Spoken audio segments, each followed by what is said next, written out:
नमस्कार विद्यार्थी मित्रांनो, स्पार्क अकॅडमीच्या यूट्यूब चॅनलमध्ये आपल्या सर्वांचं पुन्हा एकदा स्वागत.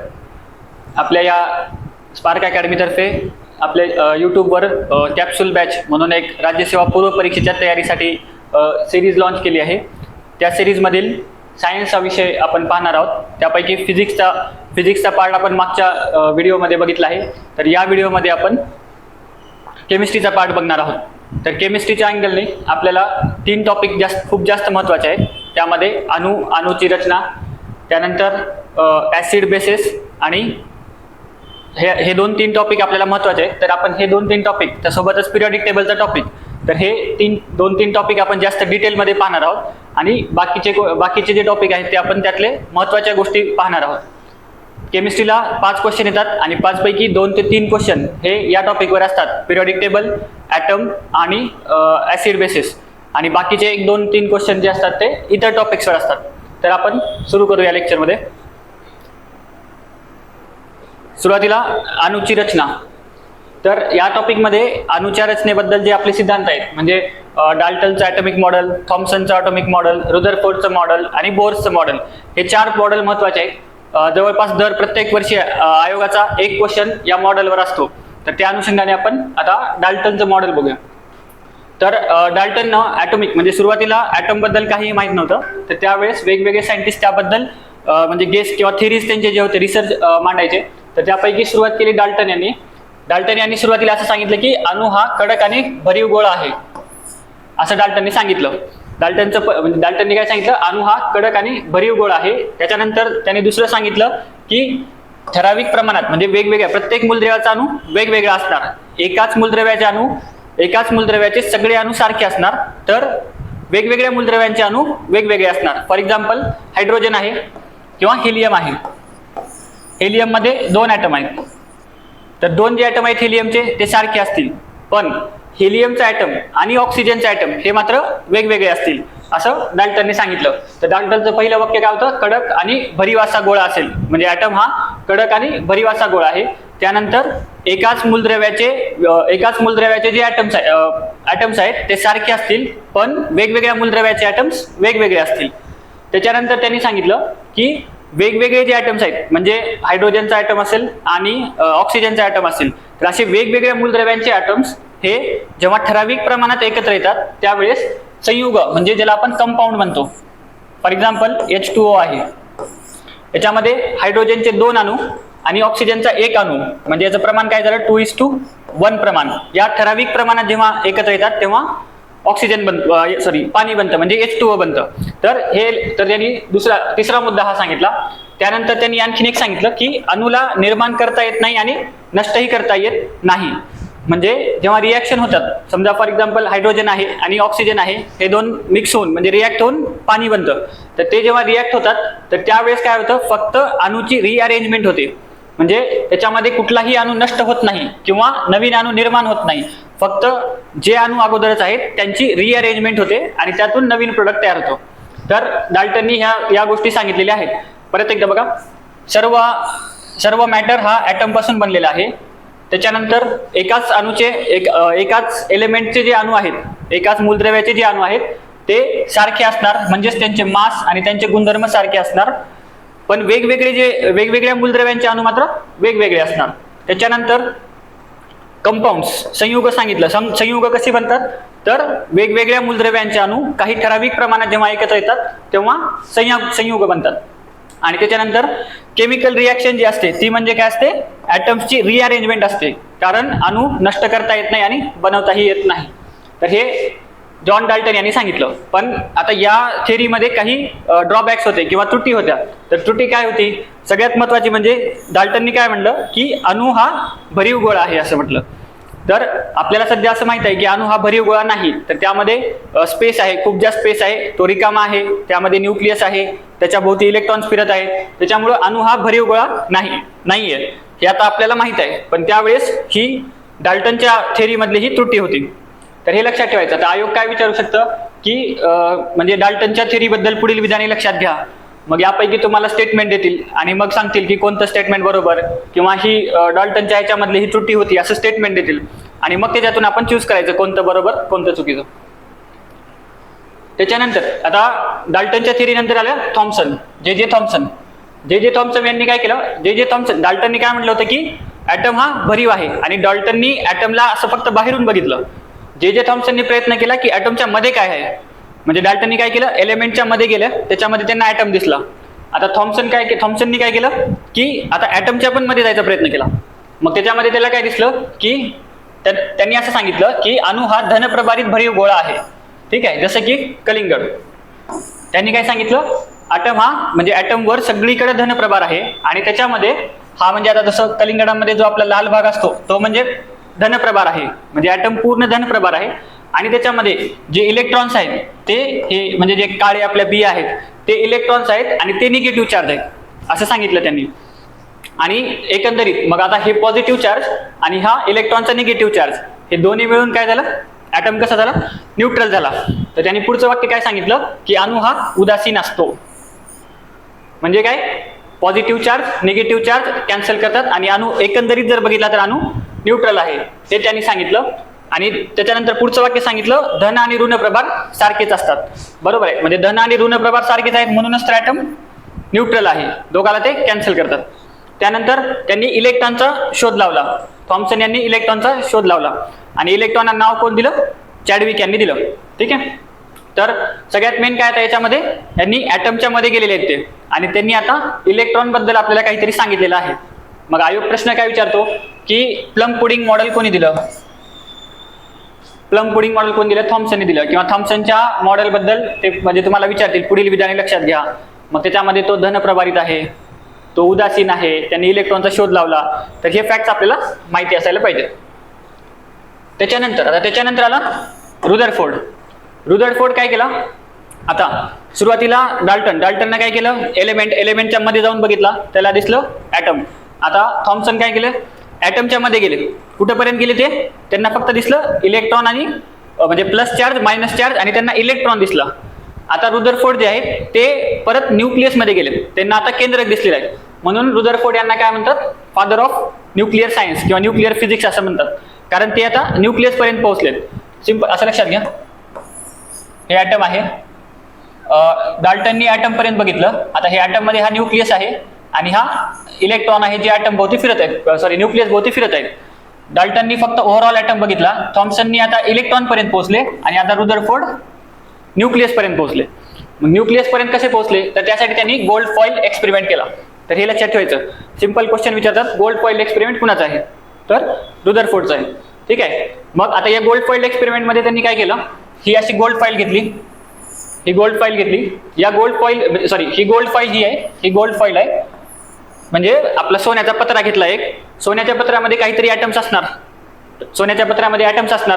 त्याच्यावर त्यांनी काय केलं, अल्फा पार्टिकल्स मारले, अल्फा किरणांचा मारा केला.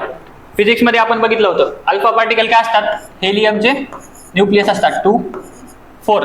परत आयोग प्रश्न विचारेल की अल्फा पार्टिकल म्हणजे काय, तर हेलियम किंवा हेलियमचा काय म्हणतात त्याला, न्यूक्लियस ऑफ हेलियम असं ते तुम्हाला विचारतील. ठीक आहे, तर ते अल्फा पार्टिकल. त्याच्यानंतर मग ते अल्फा पार्टिकल त्यांनी त्याच्यावर मारा केला.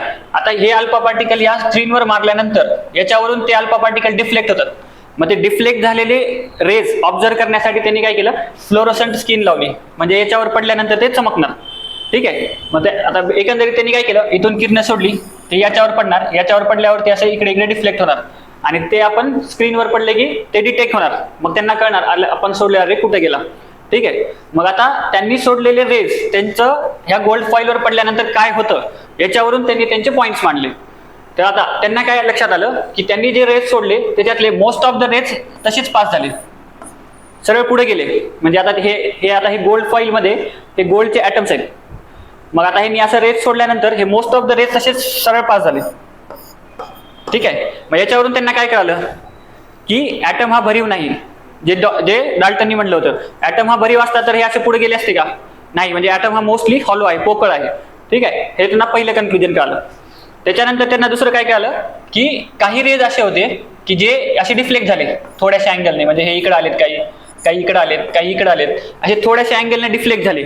मग ते डिफ्लेक्ट झाले ह्याचा अर्थ काय की न्यूक्लियस हा खूप मोठा नाहीये, न्यूक्लियस हा खूप छोटा आहे. त्याच्यामुळे जे पण पार्टिकल्स असे न्यूक्लियसच्या जवळून जात आहेत, कारण बघा अल्फा पार्टिकलवरचा चार्ज कोणता आहे, पॉझिटिव्ह, न्यूक्लियसवरचा चार्ज कोणता आहे? पॉझिटिव्ह. Positive positive repulsion. मग ते काय करणार? डिफ्लेक्ट करणार आणि ते पार्टिकल्स डिफ्लेक्ट होऊन गेले. याचा अर्थ काय की न्यूक्लियस खूप मोठा नाहीये, खूप छोटा आहे आणि जेव्हा ते पार्टिकल्स त्या न्यूक्लियसच्या जवळ जात आहेत तेव्हाच ते डिफ्लेक्ट होत आहेत. ठीक आहे. तर त्याच्यावर हे बघा काही पार्टिकल्स हे इकडे असे डिफ्लेक्ट झालेले आणि त्याच्यानंतर त्यांना आणखीन एक दिसलं फक्त खूप कमी पार्टिकल असे होते जे त्याला डायरेक्ट वापस आलेले दिसले. मग ते डायरेक्ट वापस येणारे पार्टिकल कोणते होते? जे न्यूक्लियसवर जाऊन आदळले आणि परत आले. ठीक आहे. मग याच्यावरून काय कळलं त्यांना की ॲटमचं सगळं मास त्या न्यूक्लियसमध्ये केंद्रित आहे. तो न्यूक्लियस छोटा आहे आणि बाकी मोस्ट ऑफ द जो ॲटम आहे तो पोकळ आहे. हे असं त्यांचं कन्क्लुजन. बाकी आयोगाने याच्यावर प्रश्न विचारलेला आहे की म्हणजे आयोगाने इव्हन असे मला वाटतं स्टेटमेंट पण दिलेली आहेत की काही किरण जसे तसं परतले, मग त्याच्यावरून काय कळालं, त्याचं कन्क्लुजन काय. तर हे सगळं कन्सेप्च्युअली माहीत ठेवायचं. तर आता रुदरफोर्डच्या ह्याच्यातून काय कळलं की अणूचा सर्व भार हा केंद्रकात आहे आणि अणुकेंद्रक हा धनप्रभारित असतो कारण ते डिफ्लेक्ट झाले म्हणजे पॉझिटिव्ह रिपल्शन, त्याच्यामुळे त्याच्यावर धनप्रभार आहे. दुसरं काय, इलेक्ट्रॉन हे अणुकेंद्रकाभोवती कक्षेमध्ये भ्रमण करतात. असं ह्यांनी का सांगितलं? कारण अगोदर थॉम्सननी काय सांगितलं होतं की इलेक्ट्रॉन असे एम्बेडेड आहेत असं सांगितलं होतं ना, कलिंगडामध्ये असल्यासारखं. पण यांचं म्हणणं आहे की ते तसे नाही. ते काय करत आहेत? ते केंद्रकाभोवती फिरत आहेत. मग याला यांच्या मॉडेलला नाव काय आहे? लक्षात ठेवा, सूर्यमाला किंवा सोलार सिस्टम. सोलार सिस्टम म्हणजे सूर्यमालेप्रमाणे सांगितलं त्यांनी. म्हणजे न्यूक्लियस म्हणजे सूर्य आहे आणि पुढचे ग्रह म्हणजे इलेक्ट्रॉन आहेत. ठीक आहे. तर हे मॉडेल, असं 3 मॉडेल लक्षात ठेवायचे. त्याच्यानंतर आता याच्यामध्ये त्रुटी काय होत्या? या मॉडेलमध्ये त्रुटी काय होत्या? सगळ्यात पहिल्यांदा आता याच्यामध्ये त्यांनी काय सांगितलं की केंद्रक हे भरीव आहे. म्हणजे केंद्रक भरीव कशावरून आलं ते परत सांगतो. कारण काही जे पार्टिकल होते ते डायरेक्ट केंद्रकावर आदळून जे वापस आले एकदम, जे फक्त मी शेवटी जे सांगितलं की खूप कमी पार्टिकल असे होते जे परत जसेच्या तसे वापस आले. ते जसेच्या तसे वापस का बरं आले? कारण ते केंद्रक हे भरीव असल्यामुळं त्याच्यावर जेव्हा टक्कर झाली तेव्हा ते वापस आले. त्याच्यावरून कळालं केंद्रक भरीव आहे. ठीक आहे. आता या मॉडेलमध्ये त्रुटी काय? तर त्याच्यामध्ये सगळ्यात पहिल्यांदा की या मॉडेलनुसार जर आपण अणू बघितला तर अणू अस्थिर आहे असं दिसतं. कशावरून सांगतो. आता हा केंद्रक आहे, याच्या सभोवताली इलेक्ट्रॉन फिरतात. आता जर इलेक्ट्रॉन फिरत असतील तर त्या इलेक्ट्रॉनला काही ना काही ऊर्जा असणार, एनर्जी असणार.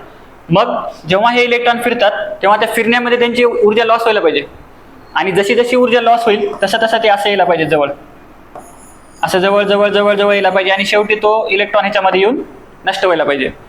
असं झालं असायला पाहिजे, पण असं होत नाही. मग त्याचं कारण आपल्याला पुढे बोअरच्या थेअरीमध्ये कळतं. तर हा एक ड्रॉबॅक आहे. त्याच्यानंतर त्यांनी इलेक्ट्रॉनचं वितरण आणि ऊर्जा स्पष्ट केली नाही. मग तेच जे म्हणतोय मी की त्यांना ऊर्जा वगैरे त्या गोष्टी सांगता आल्या नाही. आणि त्याच्यानंतर प्रकाश किरणे म्हणजे लाईट वेव्हज वगैरे जे आहेत ते म्हणजे वेव्ह फॉर्म मध्ये आहेत का पार्टिकल फॉर्म मध्ये आहेत हे पण त्यांना सांगता आलेलं नाही. ठीक आहे. त्याच्यामुळे आता नवीन थिअरी आली निल्स बोर यांचे. बोरने त्याच गोष्टी कंटिन्यू केल्या. म्हणजे कुठपर्यंत की इलेक्ट्रॉन जे आहेत ते न्यूक्लियस पर्यंत समोर फिरत आहेत, इथपर्यंत बोरनं कंटिन्यू केलं. पण आता बोर्सनं पुढे जाऊन काय सांगितलं की इलेक्ट्रॉन्स आहेत ते निश्चित अशा कक्षांमध्येच परिभ्रमण करतात.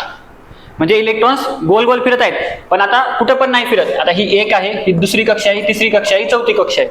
तर इलेक्ट्रॉन याच कक्षामध्ये फिरतात. ते या कक्षेमध्ये फिरू शकत नाही किंवा या कक्षेमध्ये फिरू शकत नाहीत. फक्त ह्या 1, 2, 3, 4 नंबर दिलेल्याच कक्षामध्ये फिरतात. मग या कक्षा कोणत्या असतात? मग आता ठरवायचं कसं की यात फिरतात पण इथून नाही फिरत, हे ठरवायचं कसं? तर त्यासाठी त्यांनी सांगितलं की जेव्हा इलेक्ट्रॉन गोल गोल फिरणार तेव्हा त्यांना काहीतरी अँग्युलर मोमेंटम असणार. म्हणजे त्याला काय म्हणतात? कोनीय संवेग म्हणतात. कोनीय संवेग असतो. तर तो इलेक्ट्रॉनचा जो कोनीय संवेग आहे तो जेव्हा h/2π पटीत असतो, h/2π म्हणजे हे NH/2π आहे ना, h/2π पटीत जेव्हा असतो म्हणजे पहिल्या ह्याच्यामधला कोनीय संवेग समजा h/2π आहे तर त्यामध्ये फिरणार. दुसऱ्याचा 2h/2π, तिसऱ्याचा 3h/2π. तर जो h/2π पटीमधला जर कोनीय संवेग असेल तेव्हाच इलेक्ट्रॉन त्याच ऑर्बिटमध्ये फिरणार. आणि जेव्हा तो त्या ऑर्बिटमध्ये फिरतो त्यावेळेस तो स्टेबल असतो. मग त्याला तुम्हाला वरच्या ऑर्बिटमध्ये टाकायचं असेल तर त्याला काय करावं लागेल? तुम्हाला एनर्जी द्यावी लागेल. एवढी एनर्जी द्यावी लागेल की तो या ऑर्बिटमध्ये फिरू शकेल आणि डायरेक्ट तो तिसऱ्याचा चौथ्यामध्ये जातो, मध्ये राहत नाही. ठीक आहे. तर हे सांगितलं निल्स बोर यांनी. तर ह्याच्यामध्ये हा लक्षात ठेवा, h/2π लक्षात ठेवा. म्हणजे आयोग काय विचारू शकतं की निल्स बोरच्या थेअरीनुसार अँग्युलर मोमेंटम किती म्हणजे कशाच्या पटीत असलं पाहिजे, मग h/2π किंवा असं वेगवेगळे ऑप्शन देईल, तर ते h/2π लक्षात ठेवा. ठीक आहे. त्याच्यानंतर हायड्रोजन अणूचा इलेक्ट्रॉन केंद्रकाभोवती विशिष्ट अशा कक्षेत परिभ्रमण करतो ज्याची ऊर्जा व त्रिज्या ठराविक असतात. मग आता या ज्या प्रत्येक कक्षा आहेत 1 2 3 4 या प्रत्येक कक्षेची ऊर्जा फिक्स आहे आणि म्हणजे रेडियस किंवा त्रिज्या फिक्स आहे या प्रत्येक कक्षेची. मग परत त्याच्यासाठी त्यांनी फॉर्म्युले दिले, ते कसे काढायचे तर त्यासाठी ते आपण बघू पुढं. दुसरं त्याच्यानंतर काय म्हटलं, कक्षा या केंद्रकापासून जशा जशा दूर जातात तशा तशी ऊर्जा वाढत जाते. म्हणजे पहिल्या कक्षेमध्ये एनर्जी कमी असेल, वरच्या कक्षेमध्ये एनर्जी वाढेल वाढेल वाढेल, एनर्जी वाढत जाईल. ठीक आहे. तर आता त्यांनी सूत्र दिलं, तर हे सूत्रावर क्वेश्चन आयोग विचारू शकतं. मागच्या वेळेस किंवा त्याच्या मागच्या प्रिलिम्स मध्ये आयोगाने याच्यावर प्रश्न विचारला होता, एनर्जीवर. ठीक आहे. तर एनर्जीचा फॉर्म्युला काय म्हणले बघा, स्थिर कक्षेत असणाऱ्या ऊर्जेचं सूत्र E बरोबर -RH 1/n². RH ची व्हॅल्यू तुम्हाला एकतर एक्झाम मध्ये दिली असेल किंवा पाठ करून ठेवा. 2.18 × 10⁻18 जूल. RH ला काय म्हणतात, रेडबर्ग कॉन्स्टंट म्हणतात. मग एनर्जीचं सूत्र काय होतं, सरळ सरळ E बरोबर काय होतं, 2.18 × 10⁻18/n². n म्हणजे काय, तुम्हाला ज्या कक्षेची एनर्जी काढायची, म्हणजे पहिली असेल तर 1² 1, दुसरी कक्षा असेल तर 2² 4 असं. तर तसं. आणि जर तुम्हाला इलेक्ट्रॉन व्होल्ट मध्ये ऑप्शन दिले असतील तर 2.18 × 10⁻18 वापरण्याच्या ऐवजी -13.6 वापरायचं बाय n² इलेक्ट्रॉन व्होल्ट. ठीक आहे. तर आयोगाने याच्यावर क्वेश्चन विचारला होता, मला वाटते सेकंड ऑर्बिटची एनर्जी काढा असं सांगितलं होतं. तर 2² 4 होतोय, 4 न डिवाइड करायचं. ठीक आहे. तर हा फॉर्म्युला झाला कशासाठी, एनर्जीसाठी. दुसरा फॉर्म्युला आहे तुमचा रेडियस काढण्यासाठी. हा, रेडियस काढण्यासाठी. तर रेडियस काढण्यासाठी फॉर्म्युला काय आहे की ज्या कक्षेची रेडियस काढायची आहे, म्हणजे n कक्षेची रेडियस काढायची असेल तर Rn बरोबर n² अँगस्ट्रॉम. अँगस्ट्रॉम म्हणतात त्याला, सॉरी n² A0 लक्षात ठेवा, अँगस्ट्रॉम नाही ते, n² A0. आणि A0 काय असेल 52.29 पिकोमीटर. म्हणजे सरळ काय करायचं, समजा तुम्हाला दुसऱ्या कक्षेची काढायची तर काय करायचं, n² × 52.9 पिकोमीटर. ठीक आहे, 52.9 पिकोमीटर. फक्त यांच्या ऐवजी आता दुसऱ्या कक्षेची काढायचं असेल तर यांचा 2 ठेवायचं, 2² 4 न मल्टिप्लाय करायचं. आणि युनिट लक्षात ठेवा, पिकोमीटर आहे. पिकोमीटर म्हणजे 10⁻−12. ठीक आहे. मग कधी कधी तुम्हाला ते अँगस्ट्रॉम मध्ये देतात. अँगस्ट्रॉम म्हणजे काय असतं, 10⁻−10 असतं. तर मग फक्त ह्याला कन्वर्ट करायचं. ठीक आहे, समजलं. तर हे दोन फॉर्म्युला, Rn चा फॉर्म्युला आणि एनर्जीचा फॉर्म्युला सिंपल आहे. Rn च्या फॉर्म्युल्यामध्ये काय करायचं, n² ठेवायचे आणि ह्यानं मल्टिप्लाय करायचे. येणारं उत्तर पिकोमीटर मध्ये असेल, त्याला मग जर अँगस्ट्रॉम दिला असेल तर कन्वर्ट करायचं. ठीक आहे. आणि एनर्जीच्या फॉर्म्युल्यामध्ये काय 2.8 × 10⁻18 ला n² ने डिवाइड करायचं जर जूल मध्ये एनर्जी विचारलं तर. पण शक्यतो एनर्जी इलेक्ट्रॉन व्होल्ट मध्ये विचारतात. जर इलेक्ट्रॉन व्होल्ट मध्ये विचारले तर -13.6 ला डिवाइड करायचं n² ने. ठीक आहे. तर याच्यावर आयोग प्रश्न विचारू शकतं. मग आता याच्यामध्ये काय आहे, याच्यामध्ये पण काही त्रुटी आहेत. ते म्हणजे काय की ॲटम्स बॉन्डिंग कशी बनवतात, बॉन्ड्स कसे बनवतात, तर त्याचं याच्यामध्ये एक्सप्लेनेशन भेटत नाही. त्याच्यानंतर हायड्रोजन म्हणजे हे बोरचं जे मॉडेल आहे ते हायड्रोजनला लागू होतं, पण बाकीच्या काही म्हणजे पुढचे जे एलिमेंट्स आहेत त्यांना ते डायरेक्टली म्हणजे 100% लागू होतं असं नाही. तर ते त्याच्यातले ड्रॉबॅक आहेत. हे ड्रॉबॅक एवढे महत्त्वाचे नाही, फक्त हे 2-3 फॉर्म्युले आणि अगोदरचे स्टेटमेंट्स. ठीक आहे. त्याच्यानंतर आता प्रिन्सिपल, आता क्वांटम नंबर्स.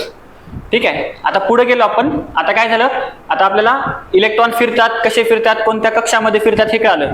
मग आता आणखीन आपला अभ्यास पुढे गेला आणि पुढे गेल्यानंतर आता आपल्याला फक्त म्हणजे इलेक्ट्रॉन पर्यंत माहित आहे, पण ते इलेक्ट्रॉन जे फिरतात ते त्या ऑर्बिटमध्ये पण कुठं फिरतात, मग ते ऑर्बिटल, सबशेल, तर त्याच्यामध्ये आता आलो आपण. म्हणजे त्याला आता आपण क्वांटम मॉडेलमध्ये आलो. तर क्वांटम मॉडेलमध्ये 4 क्वांटम नंबर सांगितलेत. पहिला आहे त्याच्यातला प्रिन्सिपल क्वांटम नंबर. ठीक आहे. त्याच्यामध्ये आता प्रिन्सिपल क्वांटम नंबर हा n ने दर्शवतात. ठीक आहे.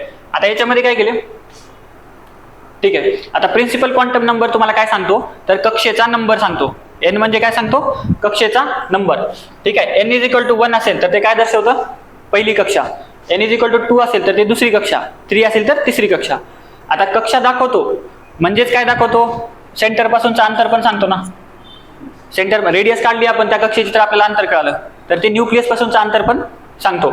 तर जसं जसं n वाढत जाईल तसं तसं काय होईल, न्यूक्लियस पासूनचं डिस्टन्स वाढत जाणार, तर ते पण कळतं आपल्याला.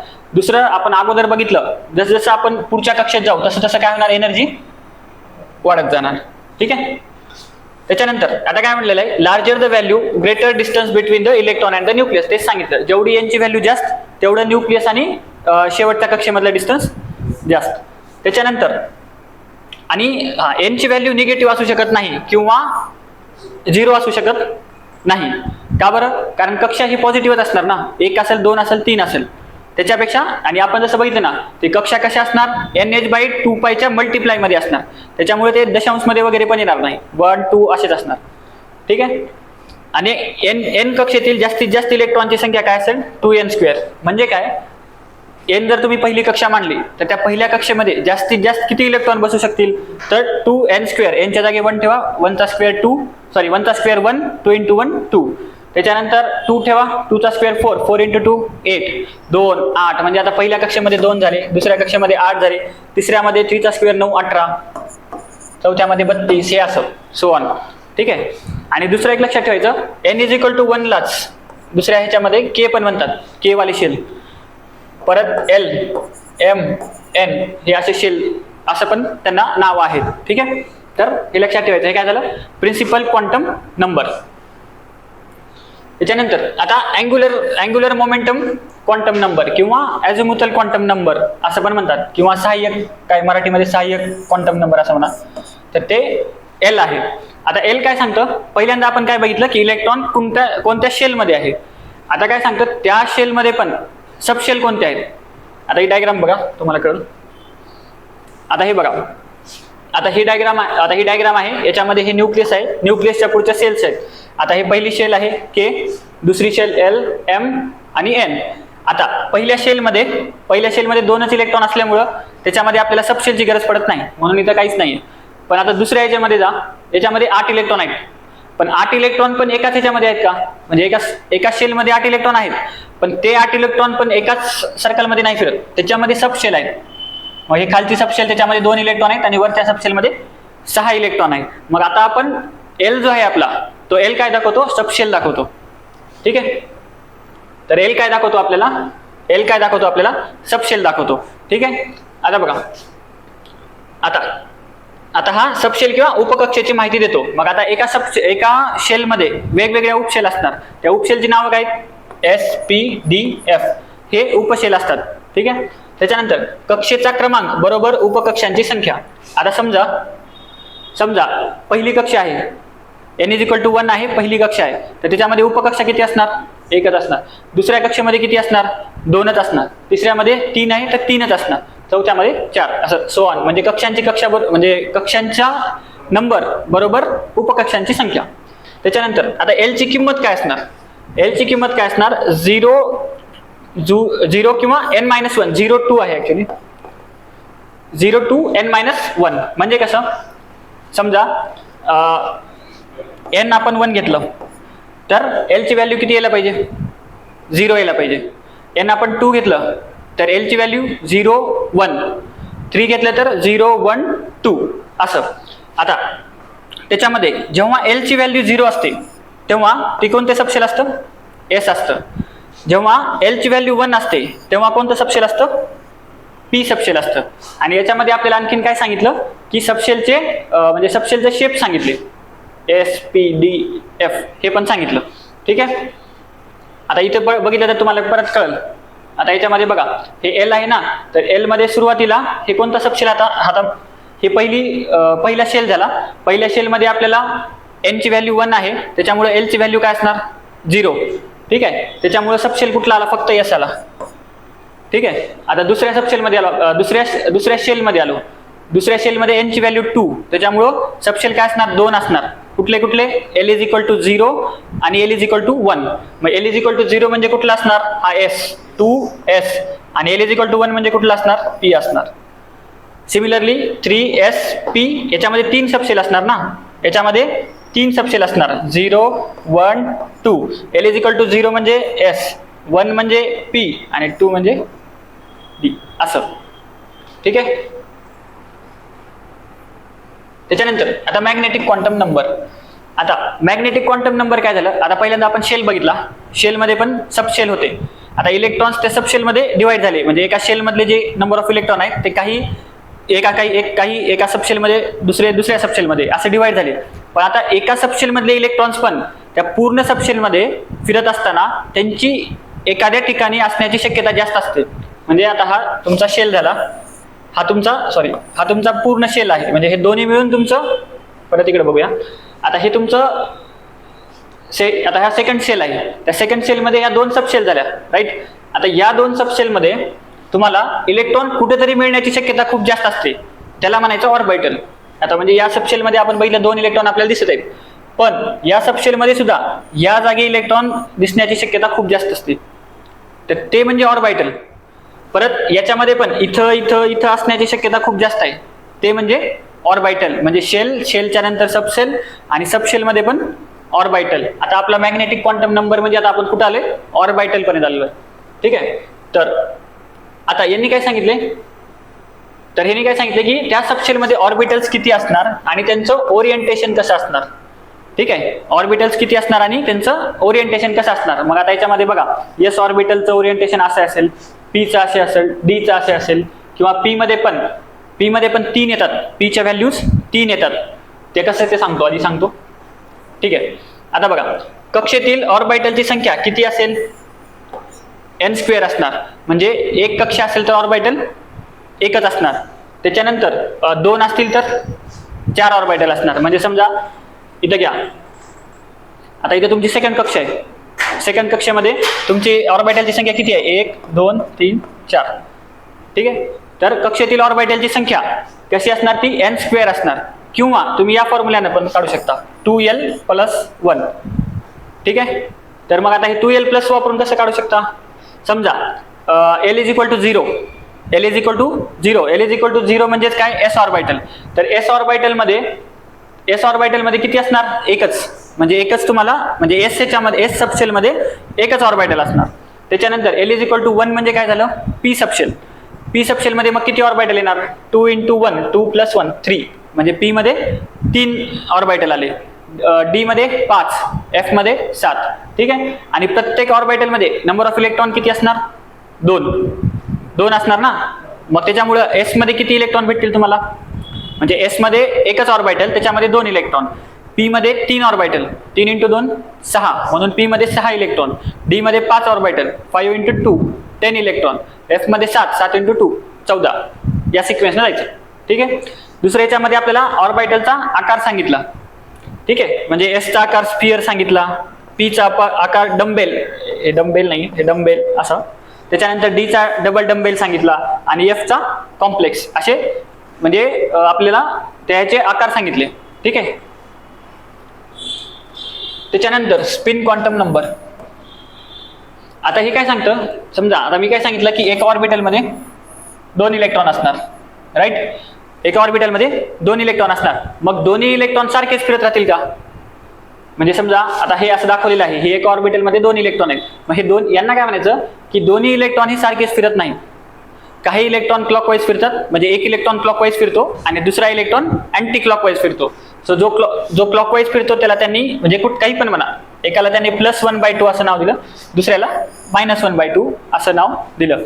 म्हणजे ह्याचा अर्थ काय होतो की जेव्हा आपण एखाद्या अणूचं सगळे क्वांटम नंबर काढू, तेव्हा तुम्हाला असं दिसून येईल की समजा 1s2 आहे ना, समजा 1s2 घेतला आपण, 1s2 मध्ये हे 2 इलेक्ट्रॉन आहेत, राईट. याच्यासाठी जेव्हा तुम्ही क्वांटम नंबर्स लिहायला लागाल, याच्यासाठी काय क्वांटम नंबर लिहिणार तुम्ही, n = 1 असल्यामुळं n = 1, s असल्यामुळं l = 0, m पण काय येणार, म्हणजे त्याची काहीतरी व्हॅल्यू येणार. आणि शेवटी सांगायचं मला काय तुम्हाला, तर तुम्हाला इथं जे आहे याच्यासाठी जो तुमचा स्पिन क्वांटम नंबर आहे तो काय असणार, +1/2 असणार. तर दुसऱ्यासाठी -1/2 असणार. म्हणजे एकाच ॲटमच्या सगळे म्हणजे एकाच ॲटम मधला एकाच ॲटमसाठी जे तुमचे क्वांटम नंबर्स आहेत ते क्वांटम नंबर्स सगळ्याला सेम असणार नाहीत. ॲटलिस्ट शेवटचा तरी तुमचा वेगळा असेल, एक जरी प्लस असेल तर दुसरा मायनस असेल. तर हे सांगायचं, म्हणजे सगळेच क्वांटम नंबर तुमचे सेम असणार नाहीत. आता या दोन्हीमध्ये डिफरन्स काय असणार, एक +1/2 असेल तर दुसरा -1/2 असेल. ठीक आहे.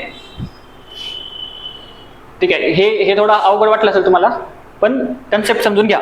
बाकी याच्यामध्ये स्पिन क्वांटम नंबर मध्ये काय सांगितलंय, फक्त एक इलेक्ट्रॉन क्लॉकवाईज फिरतो तर दुसरा अँटी क्लॉकवाईज फिरतो.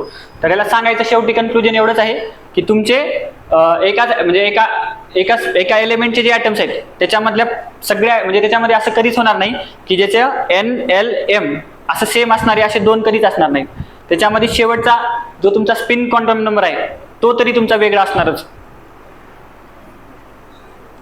ठीक आहे. आता इथं उदाहरण दिलेलं आहे. समजा लिथियम अणूवरील इलेक्ट्रॉनचे 4 क्वांटम नंबर, 4 क्वांटम क्रमांक काय असतील. ठीक आहे. आता लिथियम आहे, लिथियमचा ॲटॉमिक नंबर काय आहे, 3 आहे. ठीक आहे. मग त्याच्यामध्ये 1s2 2s1 असं त्याचं इलेक्ट्रॉनिक कॉन्फिगरेशन आहे. ठीक आहे. म्हणजे आता बेसिकली त्यांना काय विचारायचंय, 1s2 वरून तुम्हाला क्वांटम नंबर सांगा, किंवा 2s1 म्हणजे आयोग देईल तुम्हाला, त्याच्यावरून तुम्हाला क्वांटम नंबर सांगायला सांगेल. ठीक आहे. मग आता 1s2 मधला 1 म्हणजे काय सांगतो आपल्याला, n = 1 सांगतो, म्हणजे आपल्याला कक्षा सांगतो. म्हणजे ही काय आहे, पहिली कक्षा आहे. मग तुम्ही त्याला k म्हणू शकता किंवा n = 1 असं पण म्हणू शकता, पहिली कक्षा. त्याच्यानंतर s दिलेला आहे, म्हणजे काय, उपकक्षा काय आहे त्याची, s आहे. आणि s च्या वर तुम्हाला 2 दिलेला आहे, म्हणजे 2 इलेक्ट्रॉन आहेत. मग त्याच्यामधला एक इलेक्ट्रॉनचा जो स्पिन क्वांटम नंबर तो काय असेल, +1/2, दुसऱ्याचा काय असेल, -1/2. हे मला मागं सांगायचं होतं. ठीक आहे. आता या 2 इलेक्ट्रॉनचं क्वांटम नंबर काय आलं, n = 1 आलं. जर आता s आहे म्हणजे l ची व्हॅल्यू काय असेल, s साठी l ची व्हॅल्यू 0. सो s साठी l ची व्हॅल्यू 0. ml काय असेल, म्हणजे l ची व्हॅल्यू जर 0 असेल तर ml काय असेल 0, आणि ms काय असेल, तो एका इलेक्ट्रॉनसाठी +1/2, दुसऱ्यासाठी -1/2. ml ची व्हॅल्यू मी मागं सांगायचं विसरलो. ml ची व्हॅल्यू जी असते ती काय असते, -l ते +l, -l ते +l असते. मग -l ते +l कसं, समजा आता इथे 0 आहे तर आपल्याला ते 0च राहणार. पण l ची व्हॅल्यू जर 1 आली, l ची व्हॅल्यू 1 म्हणजे कोणतं ऑर्बिटल, p ऑर्बिटल, राईट, म्हणजे p सबशेल. ठीक आहे. मग p मध्ये आपण काय बघितलं, 3 सबशेल येतात. p मध्ये सबशेल किती बनतात, ऑर्बिटल किती बनतात, p सबशेल मध्ये 3 ऑर्बिटल बनतात, 1 2 3 ऑर्बिटल. मग हे 3 ऑर्बिटल जे आहेत ना, तर त्याची व्हॅल्यू म्हणजे असं देता येते. तुम्ही याला -1 म्हणा, 0 म्हणा आणि +1 म्हणा. -1 0 +1 हे असं. म्हणजे m ची व्हॅल्यू काय असेल, जर इथं l = 1 असतं तर m ची व्हॅल्यू काय असेल, आयदर तुम्ही 0 घ्या किंवा +1 घ्या किंवा -1 घ्या, अशी m ची व्हॅल्यू घ्यायची. आता पुढं पीचं आहे का, पीचं उदाहरण नाही आहे. नाहीतर जर p असतं तर आपण या तिन्हीपैकी एक व्हॅल्यू इथे येईल. ठीक आहे. त्याच्यानंतर आता 2s1 वरून काय करतो, n = 2 म्हणजे दुसरी कक्षा, s म्हणजे त्याची उपकक्षा आहे, म्हणजेच l = 0. l 0 असेल तर परत इथं राहिलं हे ml, हे काय असणार, 0 असणार. आणि ms काय असणार, +1/2 घ्या किंवा -1/2 घ्या. ठीक आहे. ठीक आहे. आता ते जे मी मागे सांगितलं तर तेच मला म्हणायचं होतं. 1s2 मध्ये 2 इलेक्ट्रॉन आहेत. ठीक आहे. त्या 2 इलेक्ट्रॉन मधला हा एवढा पार्ट सेम आहे, म्हणजे त्या दोन्ही इलेक्ट्रॉनसाठी n = 1 आहे, l = 0 आहे, ml = 0 आहे. पण ms मात्र वेगळं असणार, एकाला प्लस आणि एकाला मायनस. म्हणजे एकाच ऑर्बिटल मधल्या इलेक्ट्रॉनचे सगळे क्वांटम नंबर सेम असणार नाहीत. ठीक आहे. ओके. हे इथं ml जे होतं, इथं जे होतं तर इथं हे होतं बघा, m ची किंमत काय असेल, -l ते l, -l ते +l. मग इथं p साठी आपण बघितलं, p साठी काय असणार, -1 to +1. तर sp d साठी काय असणार, l काय, d साठी l ची व्हॅल्यू 2, म्हणजे -2 ते +2, म्हणजे -2 -1 0 +1 आणि +2. ठीक आहे. कारण d मध्ये किती ऑर्बिटल असतात, 5 असतात ना. 2l + 1 करा, 2l + 1 करा ना, 2 × 2 4 +1. d मध्ये 5 ऑर्बिटल. मग ते 5 ऑर्बिटल कसे दाखवायचे, तर हे -2 हा आहे, हा -1, हा 0, हा +1 आणि हा +2. ठीक आहे.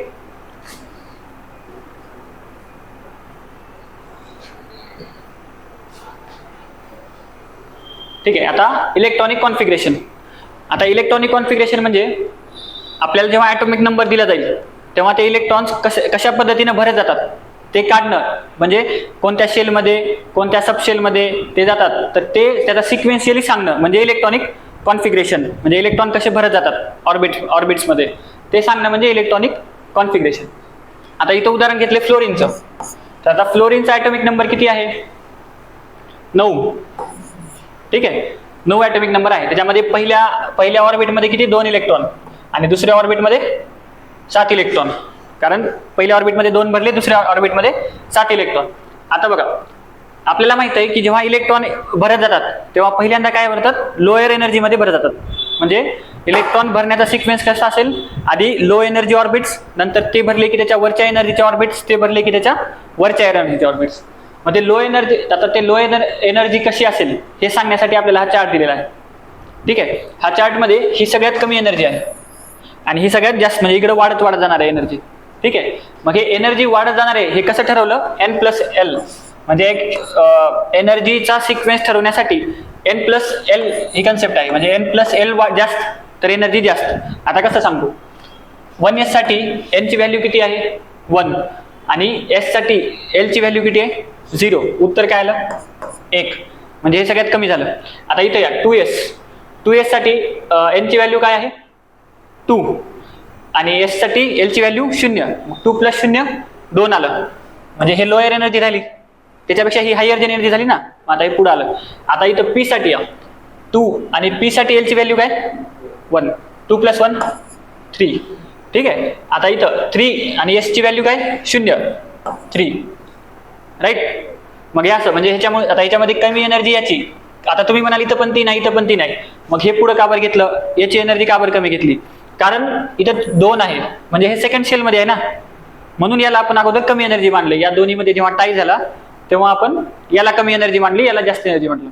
तर हे असा सिक्वेन्स आहे.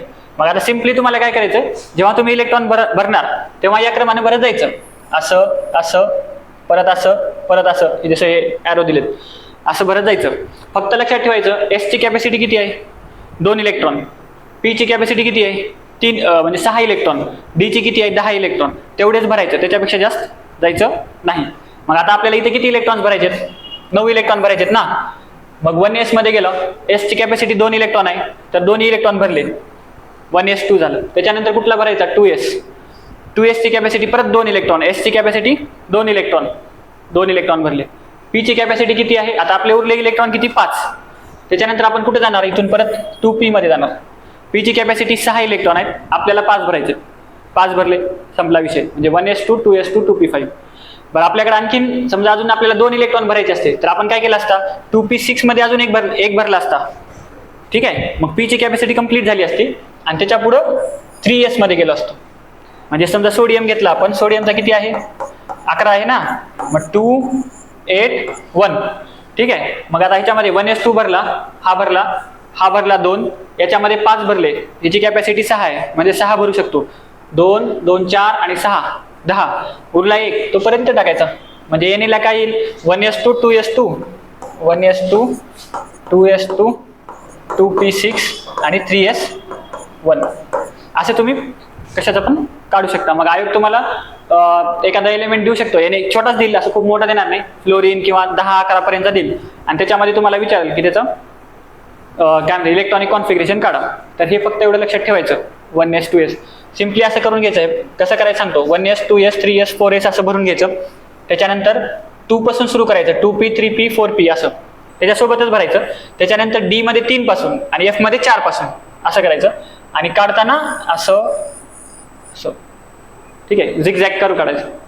ठीक आहे, आता याला बघा, या इलेक्ट्रॉनिक कॉन्फिगरेशनला त्यांनी आणखीन वेगळ्या पद्धतीने दिलेलं आहे, He2s2 2p5. आता हे He का दिलेलं आहे? कारण हे इनर्ट गॅस आहे. इनर्ट गॅसमध्ये त्याचे पूर्ण इलेक्ट्रॉन्स भरलेले असतात. मग ते 1s2 ला त्यांनी काय म्हणले? हेलियम म्हणले. हेलियम मध्ये काय 2 इलेक्ट्रॉन असतात ना, हायड्रोजन त्याच्यानंतर हेलियम, मग 2 इलेक्ट्रॉन आहेत, त्याच्याऐवजी हेलियम दिले. मग तुम्हाला असं पण देऊ शकतात, ते शॉर्ट फॉर्म. म्हणजे आता तुम्ही एकदा समजा खूप मोठा घेतला, एक 15-20 ॲटॉमिक नंबरचा घेतला, तर त्याचं काय होईल? खूप पुढे जाईल ना. तर मग त्याच्यामुळे ते हेलियम देण्याच्या ऐवजी परत निऑन देणार आणि पुढे काहीतरी देणार. ठीक आहे, मग ते निऑन मधले इलेक्ट्रॉन मोजून ते सॉल्व्ह करायचं. ठीक आहे. बाकी हे असं दिलेलं आहे बघा, इथं हेलियम दिले, इथं बघा सोडियम मध्ये निऑन दिले त्यांनी, कारण सोडियमच्या अगोदरचा हेलियम म्हणजे आपला इनर्ट गॅस कोणता होता, निऑन होता ना, ते ठीक आहे. त्याच्यानंतर आता या टॉपिक मध्ये काय, आयसोटोप्स. आता आयसोटोप्स म्हणजे काय, आयसोटोप म्हणजे काय की एकाच मूलद्रव्याची अनेक रूप ज्यांचा अणुअंक सारखाच असतो, परंतु सिंपल आपला मूलद्रव्य आहे त्याच्यासाठी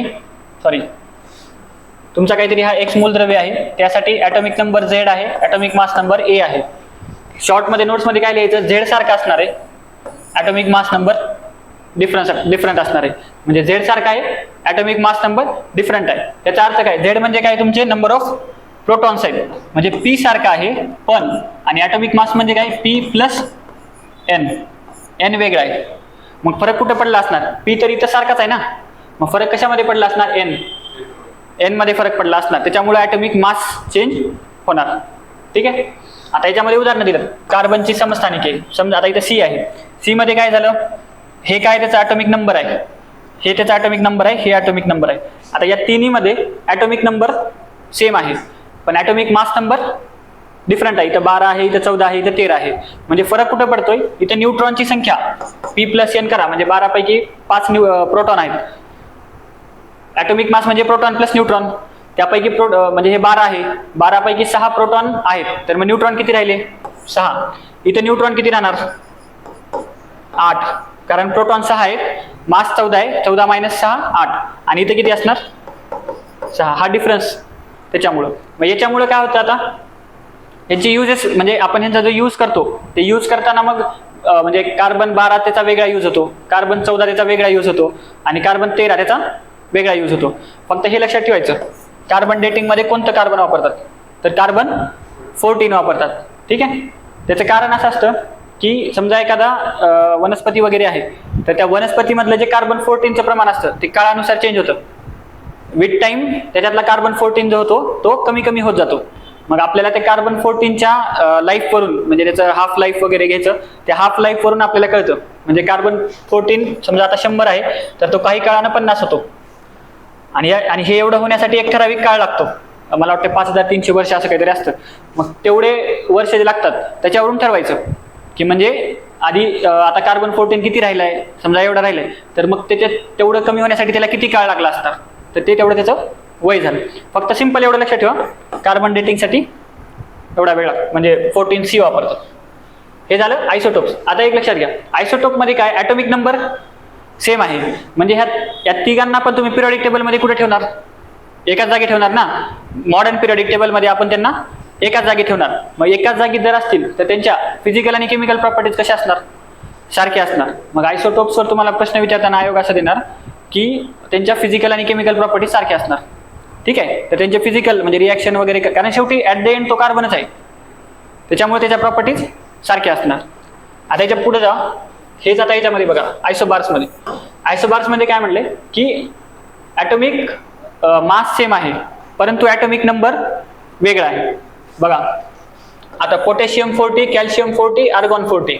ठीक आहे. आता पोटॅशियम म्हणजे काय, K आहे, K 40 आहे, त्याचं मास सेम आहे, कॅल्शियमचं 40 सेम आहे, आणि आर्गॉनचं हे 40, म्हणजे हे तिन्हीचं मास सेम आहे पण यांचे ॲटॉमिक नंबर वेगळे आहेत ना. हे तिन्ही पण वेगवेगळे एलिमेंट्स आहेत. मग तुम्ही जेव्हा यांना पिरियडिक टेबलमध्ये ठेवताल तेव्हा तुम्हाला K वेगळी जागा असेल, Ca त्याच्या वेगळ्या जागी असेल, आणि आर्गॉन त्याच्या वेगळी जागी असेल. याचा अर्थ काय झाला की यांच्या फिजिकल आणि केमिकल प्रॉपर्टीज पण बदलणार, वेगवेगळे असणार. मग आयसोबार्स सोबत हे लक्षात ठेवायचं, उदाहरण लक्षात ठेवायचं, same atomic mass different atomic number. ठीक आहे. आता आयसोटोन म्हणजे काय की ज्याच्यामधली न्यूट्रॉनची संख्या सारखी असते, न्यूट्रॉनची संख्या सारखी असते. ठीक आहे. मग आता समजा आता याच्यामध्ये दिले उदाहरण Na आणि Mgचं. ठीक आहे. तर याच्यामध्ये न्यूट्रॉनची संख्या सारखी असते. मग न्यूट्रॉनची संख्या कशी काढणार तुम्ही, तर आता आपल्याला ॲटॉमिक, आता म्हणजे समजा आता तुमचा X हा एलिमेंट आहे, हे तुमचं Z झालं आणि हे तुमचं A झालं, तर तुम्हाला ॲटॉमिक मास आणि प्रोटॉनची संख्या दिली तर उरली किती, न्यूट्रॉनची संख्या उरली ना, तर त्याच्यावरून तुम्ही काढू शकता. ठीक आहे. त्याच्यानंतर आयसोडायफर. ठीक आहे. आता ज्याच्यामध्ये प्रोटॉन आणि न्यूट्रॉन यांच्या संख्येचा फरक सारखाच असतो. उदाहरणार्थ आता इथं बघा, म्हणजे इथे न्यूट्रॉनची संख्या म्हणले आणि इथे काय म्हणले, प्रोटॉन आणि न्यूट्रॉनच्या संख्येमधला फरक. आता बघा इथे प्रोटॉनची संख्या किती आहे, 19, आणि इथे न्यूट्रॉनची संख्या किती असणार, हे मास मधून प्रोटॉन वजा केले तर न्यूट्रॉन येणार 20. मग या दोन्ही मध्ये 20 आहे ना, डिफरन्स किती आहे 1. आता इथं प्रोटॉनची संख्या किती आहे 9 आणि इथं न्यूट्रॉनची संख्या किती होईल 10. दोघांमधला डिफरन्स 1. त्याच्यानंतर ठीक आहे दोन्हीच आहे ना, या दोन्हीमध्ये बघा हा डिफरन्स जो आहे ना, सॉरी हे परत एकदा, इथं प्रोटॉनची संख्या 19, न्यूट्रॉनची संख्या 20, या दोघांमधला डिफरन्स 1. इथं प्रोटॉनची संख्या 9, इथं न्यूट्रॉनची संख्या 10, दोघांमधला डिफरन्स 1. म्हणजे या दोघांमधला डिफरन्स जो आहे तो सेम आहे. सो ह्यांना काय म्हणायचं, आयसो डायफर. डायफर म्हणजे काय, त्याला असं लक्षात ठेवायचं, डायफर म्हणजे डिफरन्स. डायफर म्हणजे डिफरन्स कशातला, प्रोटॉन आणि न्यूट्रॉनचा. ठीक आहे, हा इथं पण दिलं फरक 1 येईल. ठीक आहे, त्याच्यानंतर आयसो इलेक्ट्रॉनिक्स. आयसो इलेक्ट्रॉनिक्स म्हणजे काय, ज्यांच्याकडे इलेक्ट्रॉनची संख्या समान असते त्यांना काय म्हणायचं, आयसो इलेक्ट्रॉनिक्स. फॉर एक्झाम्पल आता बघा Na+ बघा आणि Mg2+ बघा, Mg+ नाही Mg2+. आता Na मध्ये किती इलेक्ट्रॉन आहेत समजा, Na मध्ये इलेक्ट्रॉन किती असतात 11, म्हणजे काय असणार 2 8 1. जेव्हा याच्यातला एक इलेक्ट्रॉन निघून जाईल तेव्हा काय होईल, Na+ होईल. Mg मध्ये काय असतं 12 इलेक्ट्रॉन असतात, 2 8 2. आता Na मधला एक इलेक्ट्रॉन काढून टाकला तर उरलं काय 2 8, आणि Mg मध्ये 2 इलेक्ट्रॉन काढला म्हणजेच त्याला Mg2+ केलं तर काय उरलं 2 8. मग आता इलेक्ट्रॉनची संख्या इथं किती झाली 10, इथं किती झाली 10. म्हणजे काय आता दोघांकडे पण किती इलेक्ट्रॉन आहेत 10 इलेक्ट्रॉन. म्हणून हे काय झालं, आयसो इलेक्ट्रॉनिक्स, इलेक्ट्रॉन्सची संख्या सेम आहे. ठीक आहे, आता आयसोस्टर्स. आयसोस्टर मध्ये काय म्हणले की अणूंची संख्या आणि इलेक्ट्रॉनची संख्या दोन्ही समान पाहिजे. इथं काय होतं, इलेक्ट्रॉनची संख्या, इथं अणू आणि इलेक्ट्रॉनची संख्या. म्हणजे कसं बघा, N2 आहे, N2 मध्ये किती ॲटम्स आहेत 2, म्हणजे नायट्रोजनचेच 2 ॲटम आहेत. आणि CO मध्ये काय, एक कार्बनचा अणू आहे एक ऑक्सिजनचा, 2 अणू, म्हणजे अणूंची संख्या सेम झाली. आता N2 मध्ये काय होतात, एका N मध्ये किती इलेक्ट्रॉन 7 आणि 7 2 N चे 14 इलेक्ट्रॉन्स. ठीक आहे, एका N मध्ये 7, तर N2 मध्ये किती झाले 2 N चे 14. ठीक आहे, कार्बन मध्ये 6, ऑक्सिजन मध्ये 8 इलेक्ट्रॉन, 8 आणि 6 14. म्हणजे बघा नंबर ऑफ तुमचे अणू पण सेम आहेत 2, इकडे पण 2, आणि त्याच्यातले इलेक्ट्रॉन्स पण सेम आहेत 14. हे झाले आयसोस्टर्स. ठीक आहे, हे प्रत्येक समजून घ्या आणि प्रत्येकांचे उदाहरणं समजून घ्या. ठीक आहे, ठीक आहे. आता बॉन्डिंग, आता केमिकल, आता ह्याच्यामध्ये बॉन्डिंग मध्ये तीन गोष्टी येतात. काय येतात, आयनिक म्हणजे रासायनिक बंधन, त्याच्यामध्ये मग केमिकल बॉन्डिंग मध्ये 3 येतात. एक आयनिक बॉन्ड, दुसरा असतो कोव्हॅलेंट बॉन्ड, आणि कोव्हॅलेंटचाच एक बहु किंवा प्रकार म्हणा, त्याला म्हणायचं कोऑर्डिनेट बॉन्ड. असे 3 प्रकार येतात. ठीक आहे, पहिला आहे आता आयनिक बॉन्ड. आता बघा आयनिक बॉन्ड मध्ये सगळ्यात मेन काय, इलेक्ट्रॉनची देवाणघेवाण होते. कीवर्ड काय, देवाणघेवाण होते. ठीक आहे, आता हे कशा दरम्यान होतात, धातू आणि अधातू दरम्यान होतात. याचं उदाहरण आहे मीठ. आता कसं बनते बघा, Na घ्या, Na इथं आहे बघा, हा Na मध्ये किती इलेक्ट्रॉन, आता सांगितलं 11 इलेक्ट्रॉन आहेत. 11 म्हणजे पहिल्या ऑर्बिट मधले हे 2 इलेक्ट्रॉन, दुसऱ्या ऑर्बिट मधले 8 इलेक्ट्रॉन, आणि हा शेवटच्या ऑर्बिटला तिसऱ्या ऑर्बिट मधला 1 इलेक्ट्रॉन. 2 8 10 आणि 1 11 इलेक्ट्रॉन. Cl मध्ये काय 17 आहेत, 2 8 7. ठीक आहे, शेवटच्या ऑर्बिट मध्ये किती आहेत, हा 1, हे 2, हे 2 आणि हे 2, 7 इलेक्ट्रॉन आहेत. ठीक आहे, आता आपल्याला ऑक्टेट माहित आहे की 8 इलेक्ट्रॉन झाले तर तो स्टेबल होतो. मग आता याला 8 इलेक्ट्रॉन व्हायचे असतील तर 1 द्यावा लागेल, आणि याला 8 शेवटच्या ऑर्बिट मध्ये करायचे असतील तर 1 घ्यावा लागेल. मग हा Na काय करतो, हा आपला 1 इलेक्ट्रॉन देतो.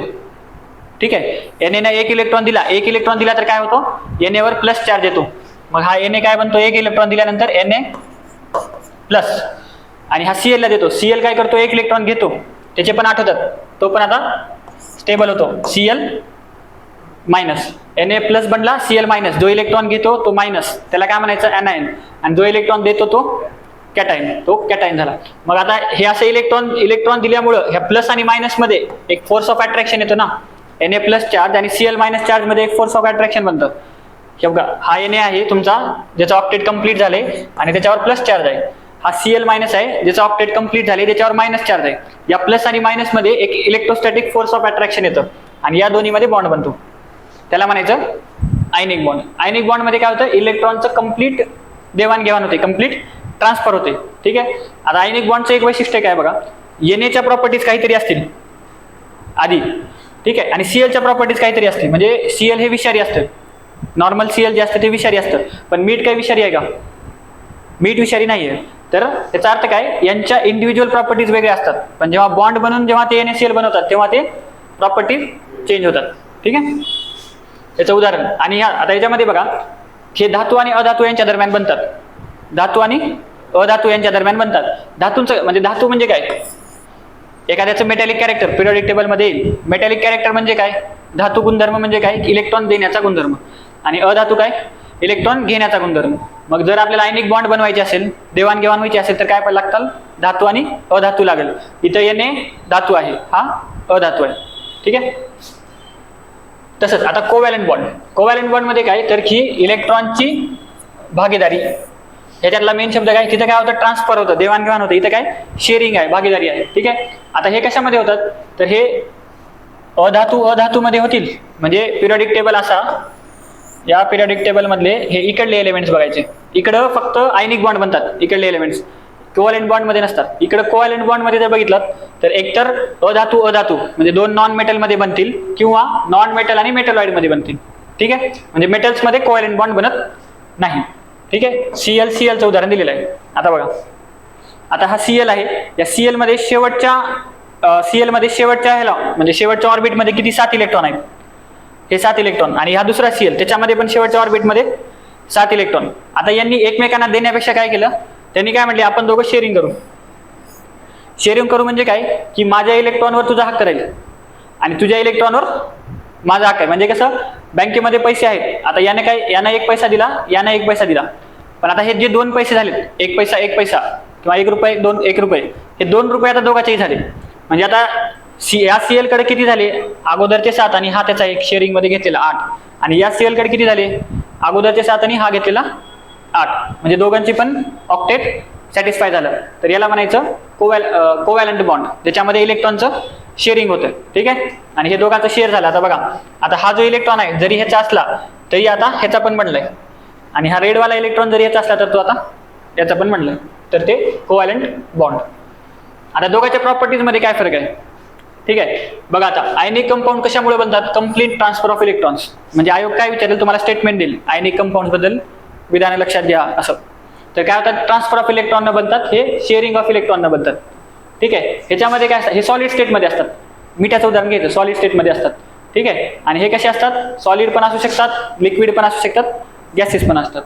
त्याच्यानंतर ह्यांना हाय मेल्टिंग पॉईंट आणि हाय बॉइलिंग पॉईंट. म्हणजे कसं आहे, आयनिक कंपाऊंड जे बॉन्ड बनवतात त्याच्यामध्ये मी काय म्हटलं, प्लस आणि मायनस चार्ज आहे, तर त्या दोघांमध्ये खूप जास्त अट्रॅक्शन आहे. मग त्या अट्रॅक्शनला जर भेदायचं असेल, म्हणजे तुम्हाला बॉईल करायचं असेल एखाद्याला किंवा मेल्ट करायचं असेल, तर तुम्हाला त्याच्यातले बॉन्ड तोडावे लागतील. मग बॉन्ड तोडण्यासाठी काय होईल, जेवढा बॉन्ड स्ट्रॉंग तेवढं जास्त तापमान द्यावे लागणार. मग आयनिक कंपाऊंड मध्ये बॉन्ड स्ट्रॉंग असतात, त्याच्यामुळे त्याचा मेल्टिंग पॉईंट आणि बॉइलिंग पॉईंट जास्त असणार आणि यांचा कमी असणार. ठीक आहे. आणि आयनिक कंपाऊंड जे असतात ते पाण्यामध्ये विरघळतात. काहीच कळणार गेलं तर आयनिक कंपाऊंड मध्ये फक्त मिठाला समोर आणायचं आणि त्याच्यावरून सॉल्व्ह करायचं. पाण्याला मध्ये विरघळतात आणि ह्याच्या उलटे इकडं कोव्हॅलंट पाण्यामध्ये विरघळत नाही. मग कोव्हॅलंट कशामध्ये विरघळतात, बेन्झीन वगैरे जे असतात ते दुसरे कंपाऊंड त्यांच्यामध्ये विरघळतात, ज्याला इनऑर्गॅनिक आपण म्हणतो, त्याच्यामध्ये कोव्हॅलंट बॉन्ड विरघळतात. सिंपल लक्षात ठेवायचं, सॉल्युबिलिटीचा जर क्वेश्चन आला तर लाईक डिझॉल्व्स लाईक. ठीक आहे. पाणी कसं आहे, त्याच्यामध्ये H+ आहे, OH- आहे, आणि आयनिक बॉन्ड कसे आहे, त्याच्यामध्ये पण प्लस आणि मायनस आहेत. ठीक आहे. तर मग प्लस मायनस वाले प्लस मायनस मध्ये डिझॉल्व्ह होणार. जे इनऑर्गॅनिक असतात त्याच्यामध्ये चार्ज बनत नाही, इथं पण चार्ज बनतोय का, नाही, मग ते त्याच्यामध्ये डिझॉल्व्ह होणार. ठीक आहे. Ionic compounds are good conductors of electricity. ठीक आहे. म्हणजे आपण मिठाचं पाणी केलं तर त्याच्यामधून इलेक्ट्रिसिटी कंडक्ट होऊ शकते. ठीक आहे. तर हे कसे असतात, हे इन्सुलेटर असतात, त्याच्यामधून इलेक्ट्रिसिटी जात नाही. ठीक आहे. त्याच्यानंतर आता कोऑर्डिनेट कोव्हॅलंट बॉन्ड, हे काय आहे, कोव्हॅलंट बॉन्ड सारखंच आहे, याच्यामध्ये पण शेअरिंगच होणार आहे. फक्त फरक एवढाच आहे की याच्यामध्ये जी शेअरिंग होणार आहे त्याच्यामध्ये दोघांचे इलेक्ट्रॉन आहेत. म्हणजे एकच जण इलेक्ट्रॉन देणार आहे आणि त्याचे इलेक्ट्रॉन दुसरा शेअर करणार आहे. म्हणजे फॉर एक्झाम्पल आता हा आहे, आता याने काय केलं, म्हणजे अगोदर आपण काय बघितलं की हा एक इलेक्ट्रॉन देतोय, हा इलेक्ट्रॉन देतोय आणि दोघांचे इलेक्ट्रॉन शेअर होत आहेत. पण इथं काय आहे, दोन्ही इलेक्ट्रॉन हाच देतोय आणि याचेच दोन्ही इलेक्ट्रॉन ह्याचे पण झाले आणि ह्याचे पण झाले. म्हणजे बघा याचेच दोन्ही इलेक्ट्रॉन आता ह्याचे पण झालेत आणि याचे पण राहिले. तर याला काय म्हणायचं? कोऑर्डिनेट बॉन्ड म्हणायचं. ठीक आहे, ठीक आहे. हा, आणि आता हा बॉन्ड जो असतो तो आयनिक बॉन्ड पेक्षा वीक असतो. ठीक आहे. हा, आता बॉन्डचे प्रकार, आता हे खूप डिटेलमध्ये जायचं नाही, फक्त आयोगाचा प्रश्न येऊ शकतो किंवा आला होता म्हणून. सिग्मा बॉन्ड आणि पाय बॉन्ड. तर सिग्मा बॉन्ड मध्ये काय असतो, ह्याला म्हणायचं, आता हा एक ॲटम आहे, समजा हा HCl आहे, याच्यामध्ये हा H आहे, हा Cl आहे. ठीक आहे, हा ॲटम आहे, या Hचा हा न्यूक्लियस आहे आणि हा Clचा न्यूक्लियस आहे. तर सिग्मा बॉन्ड कसा बनतो, या न्यूक्लियसच्या अलॉंग बनतो. म्हणजे बॉन्डचं ओव्हरलॅप जे होतं ते हे न्यूक्लियसच्या अलॉंग होतं. बघा हे एक न्यूक्लियस आहे, हे एक न्यूक्लियस आहे, त्याच्या अलॉंग होते. हे तो ओव्हरलॅप हे आहे ना, हे ओव्हरलॅप कसं आहे, या न्यूक्लिअर लाईनच्या अलॉंग आहे. इथं पण या न्यूक्लिअर लाईनच्या अलॉंग आहे आणि इथं पण हे ओव्हरलॅप कसं आहे, न्यूक्लिअर लाईनच्या अलॉंग आहे. पण आता इथं बघा, हे पाय बॉन्ड मध्ये काय होतं, हे न्यूक्लियस आहे, हे न्यूक्लियस आहे आणि ओव्हरलॅप इथं आणि इथं होतोय. हे न्यूक्लिअर लाईनच्या अलॉंग आहे का? नाही. तर हे पाय बॉन्ड, हे सिग्मा बॉन्ड. एवढं डिटेल नाही द्यायचं, फक्त तुम्हाला विचारेल ते न्यूक्लिअर लाईनच्या अलॉंग आहे का नाही, हे एक स्टेटमेंट विचारू शकतं. किंवा जो मागा क्वेश्चन विचारलाय की एखादं तुम्हाला कंपाऊंड देईल आणि त्याच्यामध्ये सिग्मा बॉन्ड काढा, पाय बॉन्ड काढा. तर सरळ लक्षात ठेवायचं, कार्बन सिंगल बॉन्ड कार्बन असेल तर त्याच्यामध्ये एक सिग्मा बॉन्ड असेल. कार्बन डबल बॉन्ड कार्बन असेल तर एक पाय असेल, एक सिग्मा असेल. ठीक आहे, आणि कार्बन ट्रिपल बॉन्ड कार्बन असेल तर एक पाय, दोन सिग्मा. ठीक आहे, अशा पद्धतीने. त्याच्यानंतर आता हायब्रिडायझेशन. आता याच्यामध्ये मॉलिक्युलर ऑर्बिटल थिअरी आहे, VSEPR थिअरी आहे. तर त्या थिअरी काही करण्याची गरज नाही एवढं, कारण ते पेरिफेरीचे क्वेश्चन आहेत. दरवर्षी 1, 2, 3 क्वेश्चन असे विचारतात जे खूप अवघड असतात, किंवा मग ते 12वीचे एकदम हाय लेवलचे. तर ते करण्यापेक्षा आपण जे अलीकडचे आहेत ते आपले चांगले करायचे. मग आता हायब्रिडायझेशनवर तुम्हाला विचारू शकतात. ठीक आहे, फक्त सिंपल आपण बघूया हायब्रिडायझेशन. आता कन्सेप्ट वगैरे बघण्यापेक्षा आपण हायब्रिडायझेशन काढायचं कसं एवढं बघूया इथं. तर हायब्रिडायझेशन काढण्यासाठी हे सूत्र आहे, मध्य अणूवरील लोन पेअर इलेक्ट्रॉन प्लस मध्य अणूला जोडलेल्या इतर अणूंची संख्या. ती संख्या काढायची. ती संख्या काढल्यानंतर ती संख्या किती येते त्याच्यावर त्याचं हायब्रिडायझेशन ठरणार. आता उदाहरणार्थ बघा, आता समजा पाण्याचा रेणू आहे H2O मध्ये असा असतो, O असा असतो, इकडे एक H असतो, इकडे एक H असतो. ठीक आहे, हे H2O झाला. आता याच्यामध्ये 2 लोन पेअर असतात, राईट. तर आता याच्यामध्ये बघा, ऑक्सिजनवर 2 लोन पेअर आहेत. मग मध्य अणूवरील लोन पेअरचे इलेक्ट्रॉन्स किती झाले? 2. आणि मध्य अणूला जोडलेल्या इतर अणूंची संख्या, याला किती अणू जोडलेत? हा एक 2. 2 + 2 4. मग आता 4 आलं, म्हणजे ॲटम्स आणि लोन पेअरची संख्या किती आली? 4 आली. तर त्याचं हायब्रिडायझेशन काय झालं? sp3 हायब्रिडायझेशन झालं. तर हे असं काढायचं. ठीक आहे, हे सूत्र लक्षात ठेवायचं. या सूत्रावरून व्हॅल्यू येईल आणि त्या व्हॅल्यूवरून हायब्रिडायझेशन करणार. आता 5 असतील तर काय होणार? आयोगानं मागं विचारलं होतं, sp3d वर क्वेश्चन विचारलाय, dsp3 मागच्या क्वेश्चन पेपरमध्ये आहे. तर जर 5 आलं तर काय होईल? त्याला म्हणायचं dsp3 किंवा sp3d असं करा. ठीक आहे, म्हणजे 5 उत्तर आलं तर बघा ना, 5, 3, 1 4 आणि 1 5. इथं बघा 2 आहे ना, 1 s 1 p 2. 3 म्हणजे काय? 1 s 2 p 3.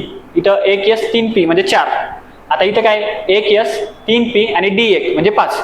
आणि 6 असेल तर त्याला अजून 2 करायचं उत्तरानुसार. ठीक आहे, म्हणजे हे असं करायचं. मध्य अणूतील इलेक्ट्रॉन, आता परत इथं बघा, आता ह्याच्यात कळलं तुम्हाला. आता समजा CH4 आहे.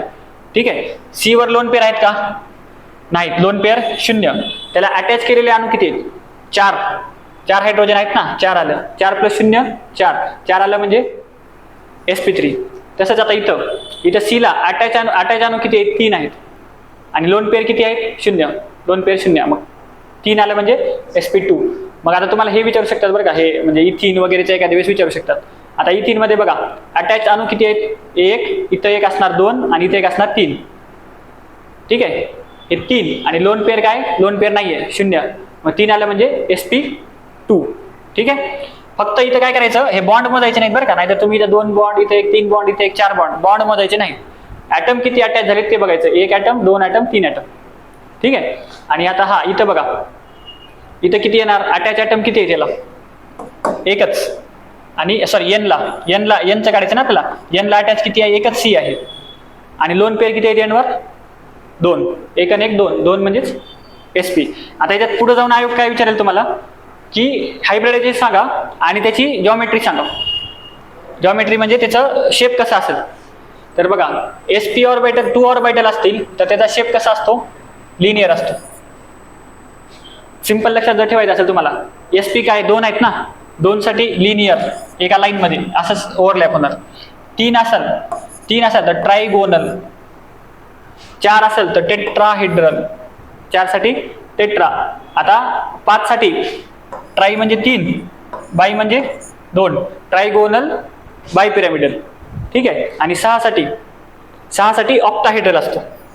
हेक्सागोनल म्हणायचं नाही, ऑक्टाहेड्रल असतो. ठीक आहे, कळलं. तर आता तुम्हाला आयोग काय विचारेल की CO2चं हायब्रिडायझेशन सांगा आणि त्याचा शेप सांगा. मग हायब्रिडायझेशन तुमचं काय येणार, sp येणार. ठीक आहे. आणि शेप कसा येणार, लिनियर शेप म्हणजे बेसिकली कसं, तुमचं C असं असणार, इकडं O असणार, इकडं O असणार. हे असा लिनियर शेप झाला मॉलिक्यूलचा. त्याच्यानंतर SO3, आता ट्रायगोनल प्लेनर आहे ना, मग इथं S असणार, एक O इकडं असणार, असा एक O असणार, असा एक O असणार.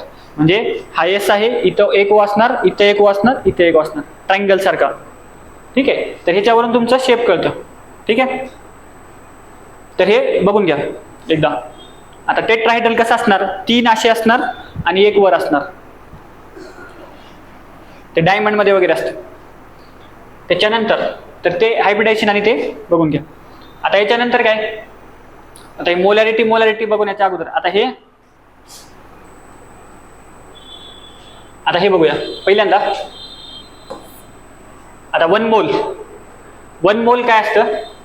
आता हे 1 मोल काय, जसं आपण लेंथ मोजतो मीटरमध्ये, वेट मोजतो केजी मध्ये, तसं एखाद्या जे केमिस्ट्रीमध्ये जे सबस्टन्सेस आहेत त्यांना मोजण्याचं एक एकक म्हणजे 1 mole. Mole is the SI unit. फिजिक्समध्ये SI युनिट आहे तर मोल आहे. मग 1 मोल म्हणजे काय असतं, 1 मोल सबस्टन्स घेणं. मी म्हटलं तुम्हाला 1 मोल कार्बन घ्या किंवा 1 मोल हायड्रोजन घ्या, तर तुम्ही किती घेणार, तर तेवढंच ग्रॅम घ्यायचं जेवढं त्याचं ॲटॉमिक वेट आहे. कार्बनचा ॲटॉमिक वेट किती, ॲटॉमिक मास किती, 12, राईट. मग मी जर तुम्हाला म्हणलं 1 मोल कार्बन घ्या तर तुम्ही किती घेणार, 12 ग्रॅम कार्बन घेणार. मी तुम्हाला म्हणलं आता ऑक्सिजनचं किती, 16. म्हटलं तुम्हाला 1 मोल ऑक्सिजन घ्या तर तुम्ही 16 ग्रॅम ऑक्सिजन घेणार. तर 1 मोल म्हणजे काय, त्याचं जेवढं ॲटॉमिक वेट आहे, ॲटॉमिक मास आहे, तर तेवढं ते घेणार. ठीक आहे. आता 1 मोल ऑफ अ सबस्टन्स म्हणजे काय, सेम नंबर ऑफ एलिमेंट. ते काही गरज नाही. ठीक आहे. आता अवोगाड्रो नंबर. आता अवोगाड्रो नंबर काय, आता अवोगाड्रो नंबर काय सांगते की कुठल्याही सबस्टन्सच्या, म्हणजे कुठलाही सबस्टन्स तुम्ही 1 मोल घेतला तर 1 मोल मध्ये जे नंबर ऑफ ॲटम्स असतात, म्हणजे कसं, मी 1 मोल कार्बन घेतला म्हणजे 12 ग्रॅम कार्बन घेतला, राईट. आणि 1 मोल ऑक्सिजन घेतला म्हणजे 16 ग्रॅम घेतला. तर या 12 ग्रॅम मध्ये जे ॲटम्स असणार त्या ॲटम्सची संख्या आणि इथल्या 16 ग्रॅम मधले जे ॲटम्स असणार त्यांची संख्या सेमच असते. कोणताही सबस्टन्स 1 मोल जर घेतला तर त्याच्यातल्या ॲटम्सची संख्या किती असणार, 6.02 इंटू 10⁻23 ॲटम्स, एवढेच असणार. मग आता बघा, या 12 ग्रॅम मध्ये तुम्हाला एवढेच ॲटम आहेत, आणि या 16 ग्रॅम मध्ये पण एवढेच ॲटम आहेत. मग याच्यातल्या ॲटमची साईज जास्त असणार, थोडे मोठे असणार, पण नंबर तेवढाच राहणार. आता उदाहरण बघा, इथं कार्बन आहे, कार्बन किती, इथं कॉपर आहे, आणि इथं कार्बन. ठीक, हे कार्बन आहे बरं का, सॉरी हे कार्बन आहे. ठीक आहे. आता एक कार्बन घेतला तुम्ही, 12 ग्रॅम घेतलं. 1 मोल ऑफ कार्बन म्हणजे 12 ग्रॅम आणि 1 मोल ऑफ कॉपर म्हणजे 63.5 ग्रॅम. पण आता हे 12 ग्रॅम होण्यासाठी जे ॲटम्स आहेत त्या ॲटम्सची संख्या 6.02 इंटू 10⁻23 असणार.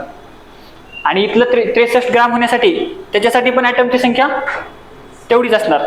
ठीक आहे. मग आता तेवढीच असेल तर ह्याची साईज मोठी असेल ना, कारण तेवढ्याच ॲटम्सला तुम्हाला मास 63 करायचे आणि ते कमी करायचं होतं, म्हणजे नंबर तेवढाच राहणार, फक्त साईज वाढली. म्हणून आपल्याला दिसते ना कार्बनपेक्षा कॉपरची साईज, ॲटमची साईज मोठी आहे. हे असं कळलं का. मग आयोग काय विचारते तुम्हाला काय म्हणणार आयोग की 2 मोल किंवा 2 मोल कार्बन मध्ये ॲटम्सची संख्या किती असेल. तर कसं काढायचं, 1 मोल मध्ये किती आहे, 6.02, बरोबर आहे. तर 2 मोल मध्ये किती असणार, याच्या दुप्पट. किंवा असं विचारलं आयोगानं 18 ग्रॅम मध्ये किती असणार, 18 ग्रॅम कार्बन मध्ये ॲटम्सची संख्या किती आहे. तर आता 12 ग्रॅम मध्ये किती आहे, एवढी, म्हणजे कार्बनचा 1 मोल म्हणजे 12 ग्रॅम. मग 12 ग्रॅम मध्ये एवढी आहे, तर 18 ग्रॅम मध्ये किती काढायचं, म्हणजे 12 ग्रॅम मध्ये एवढी, तर 18 मध्ये किती, क्रॉस मल्टिप्लिकेशन करून काढायचं. तसंच ऑक्सिजनवर विचारणार समजा, फक्त आता मग इथं 12 घ्यायचं नाही, इथं काय 16 ग्रॅम मध्ये एवढे, तर मग 18 ग्रॅम मध्ये किती असं करायचं, कारण 1 मोल प्रत्येकासाठी वेगळं असणार. ठीक आहे, तर हे 1 मोल असं आलं. आता त्याच्यानंतर आता सोल्युशन. आता आपल्याला कळालं सबस्टन्सचं युनिट कळालं, मोल कळालं, तर आता सोल्युशन. आता एखादं सोल्युशन जर आपल्याला बनवायचं असेल तर त्याच्यामध्ये 2 घटक असतात, एक असणार सोल्यूट आणि दुसरा असणार सॉल्वंट. सोल्यूट कशाला म्हणायचं, जो घटक त्याच्यामध्ये कमी प्रमाणात आहे त्याला म्हणायचं सोल्यूट. म्हणजे मिठाचं पाणी केलं तर त्याच्यामध्ये आपण मीठ खूप कमी घेतो, ठीक आहे, आणि पाणी जास्त घेतो, म्हणजे त्यातलं सोल्यूट काय झालं, मीठ, आणि सॉल्वंट काय झालं, पाणी झालं. ठीक आहे, तर हे लक्षात ठेवा. म्हणजे एखाद्या सोल्युशन मध्ये काय असणार, सोल्यूट एक असणार आणि एक सोल्वंट असणार. ठीक आहे, आता काय म्हणणार तुम्हाला, समजा तुम्हाला म्हटलं नंबर ऑफ मोल्स काढा. पुढे एक प्रॉब्लेम आहे त्याच्यामध्ये सांगतो. समजा नंबर ऑफ मोल्स काढायचे, तर नंबर ऑफ मोल्स कसे काढणार, दिलेलं मास तुम्हाला म्हणजे प्रॉब्लेम मध्ये काहीतरी मास देतील, ते मास घ्यायचं डिवायडेड बाय मॉलिक्युलर वेट घ्यायचं. म्हणजे समजा मी काय म्हटलं तुम्हाला 24 ग्रॅम कार्बन आहे, तर त्याच्यामधले नंबर ऑफ मोल्स काढा. तर काय करणार तुम्ही, वर 24 ग्रॅम घेणार दिलेलं मास, आणि 1 मोल म्हणजे किती 12 ग्रॅम, त्याचं म्हणजे ॲटॉमिक वेट ना, तर ॲटॉमिक वेट खाली घ्यायचं 12 ग्रॅम म्हणजे 2, म्हणजे 24 ग्रॅम म्हणजे किती आले 2 मोल. ठीक आहे, असंच तुम्हाला मग NaOH असं काही पण तुम्हाला काढावं लागेल. मग आता समजा NaOHचं विचारलं, NaOH विचारलं, NaOHचं काय झालं, ॲटॉमिक वेट काय असणार Na+O+H, ते तुम्हाला एक्झाम मध्ये दिलं असणार, तरी 23, 16 आणि 1 म्हणजे 40 झालं. आणि समजा तुम्हाला असं विचारलं 160 ग्रॅम NaOH चे नंबर ऑफ मोल्स काढा, तर दिले किती तुम्हाला 160 चे काढायचे, आणि ह्याचा मॉलिक्युलर वेट किती आहे, Na चे 23, 16 चे O चे 16 आणि 1, 23, 16, 39 आणि 40, म्हणजे 160 ग्रॅम NaOH म्हणजे 4 मोल. नंबर ऑफ मोल्स किती आले 4. हे कशासाठी सांगतोय तुम्हाला पुढं कळेल ते मोलॅरिटी मध्ये. ठीक आहे, तर हे असं. आता काय म्हणले बघा, मोल फ्रॅक्शन ऑफ सोल्यूट. आता काय असणार, समजा तुम्ही NaOH घेतलं, राईट, NaOH घेतलं, तर NaOH मध्ये NaOH म्हणण्यापेक्षा NaCl घेऊया आपण. NaCl म्हणजे मिठाचं पाणी घेऊया. तर त्याच्यामध्ये काय असणार, मीठ काय तुमचं सोल्यूट आणि पाणी काय सॉल्वंट, राईट. मग आता तुम्हाला काय करायचंय, त्याच्यामध्ये मिठाचे म्हणजे मिठाचं प्रमाण किती आहे, मिठाचे मोल किती आहे ते जर काढायचं, तर तुम्ही काय करणार, मिठाचे म्हणजे नंबर ऑफ काय म्हणते NaCl चे नंबर ऑफ मोल्स काढणार, पाण्याचे नंबर ऑफ मोल्स काढणार, ते दोघांची बेरीज केली तर तुम्हाला काय करणार टोटल नंबर ऑफ मोल्स, आणि त्याच्यापैकी मिठाचे काढायचे म्हणजे वर NaCl घ्यायचं, त्याचं प्रपोर्शन काढायचं. ठीक आहे, म्हणजे कसं, समजा NaCl आता मीठ आहे आणि H2O, हे number of moles of NaCl आणि हे number of moles of H2O, हे टोटल काय झाले तुमचे, टोटल नंबर ऑफ मोल झाले हे. आता मी काय म्हटलं की त्या सोल्युशन मध्ये NaCl चं मोल फ्रॅक्शन काढा, तर काय करणार तुम्ही, ह्याच्यापैकी म्हणजे टोटल पैकी NaCl किती आहे, NaCl चे मोल्स घ्यायचे इंटू 100 करायचं, म्हणजे टोटल पैकी NaCl चे किती पर्सेंटेज निघणार तुम्हाला, म्हणजे 20% NaCl आहे असं. आणि तुम्हाला H2O जर काढायचे असेल तर हे NaCl च्या ऐवजी इथं कट करा, इथं H2O घ्यायचं. ठीक आहे, याच्यावर आयोगाचा प्रश्न आलेला आहे.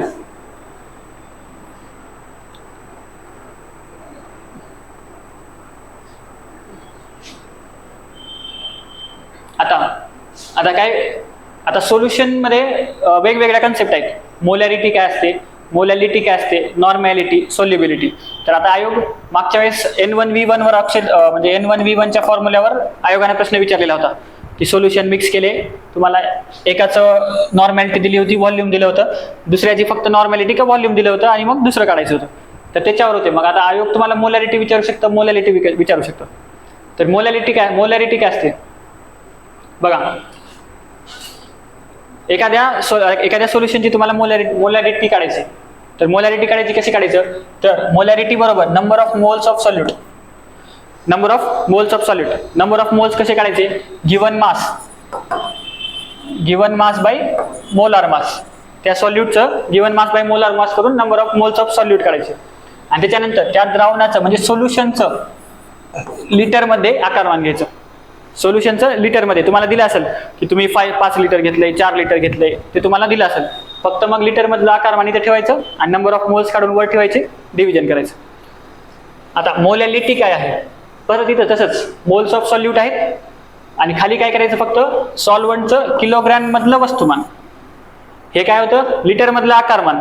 फक्त आता मी कसं लक्षात ठेवलं, लिटी आहे ना इथं, लिटीला लिटर नाही, लिटीला लिटर नाही, लिटीला केजी आहे. ठीक आहे, आणि केजी काय आहे, सॉल्वंट आहे इथं, आणि इथं काय आहे, सोल्युशन आहे. लक्षात घ्या, या सोल्युशन मध्ये सॉल्वंट प्लस म्हणजे सॉल्वंट पण येतं, सोल्यूट पण येतं, दोघांचं मिळून असतं. इथं फक्त काय म्हटले, सॉल्वंट म्हणले. तर हा दोघांमधला डिफरन्स. त्याच्यानंतर नॉर्मॅलिटी. नॉर्मॅलिटीमध्ये काय असते, काय gram equivalent of solute divided by solution in litre. ठीक आहे, हे 2 फॉर्म्युले करा, म्हणजे मला वाटतं याच्यावर आता विचारू शकताय. त्याच्यानंतर सॉल्युबिलिटी, हे काय एवढं महत्वाचं नाही.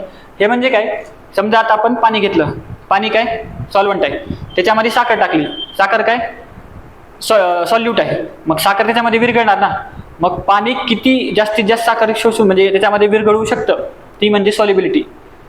ठीक आहे, मग त्याच्यामध्ये असतं, मग त्याच्यामध्ये तुम्ही सॉल्यूटचं वेट घेणार. हे काय असणार, हे सॉल्यूटचं वेट घेतलं, हे सॉल्यूटचं वेट घेतलं आणि हे तुमचं सॉल्वंट घेतलं, म्हणजे हे पाण्याचं घेतलं तुम्ही आणि वर काय घेतलं, साखरेचं घेतलं, तर तुम्हाला पाण्याची सॉल्युबिलिटी काढता येते. ठीक आहे, हे 2 वर जास्त फोकस ठेवा. आता इथे 2 प्रॉब्लेम सांगितलेत. ठीक आहे, आता इथं म्हणजे प्रॉब्लेम दिलाय मोलॅरिटीचा आणि मोलॅलिटीचा.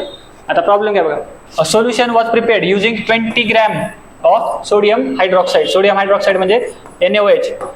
ठीक आहे, म्हणजे तुम्हाला दिले मास किती, NaOHचं 20 ग्राम. ठीक आहे, आता काय म्हणलंय, मोलॅरिटी काढा, कॅल्क्युलेट द मोलॅरिटी.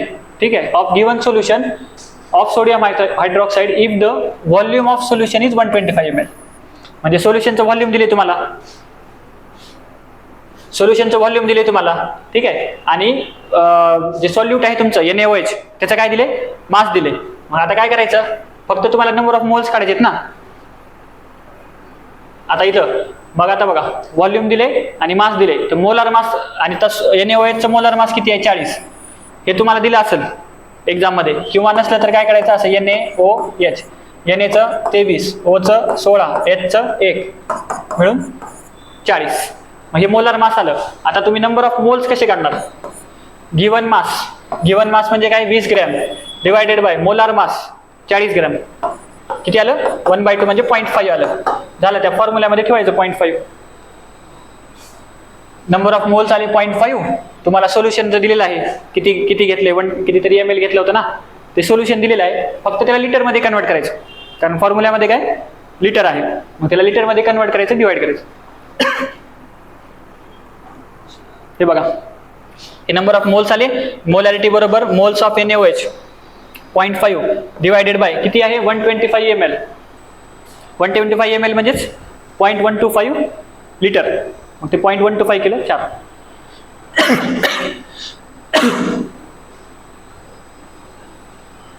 ठीक आहे, आता मोलॅलिटी काढायचं. परत तेच दिले तुम्हाला, NaOHच दिले. आता मोलॅलिटी काढायचे.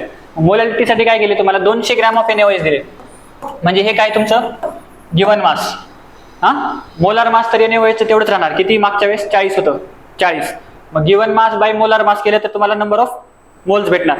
नंबर ऑफ मोल्स किती येतील, 200/40 म्हणजे 5 मोल्स आले. Number of moles of solid किती आले, 5 आले. आणि खाली काय घ्यायचं होतं तुम्हाला, सॉल्वंट इन केजी. खाली आता आपण मोलॅलिटी काढतोय ना, मोलॅलिटीसाठी काय होतं, सॉल्वंट इन केजी. मग 150 ग्रॅमचं केजी काय झालं, 0.150, म्हणजे 0.150 गेलं 33.3 मोल पर केजी. ठीक आहे, 1-2-3 प्रॉब्लेम सॉल्व्ह करून बघा, येऊन जाईल. ठीक आहे,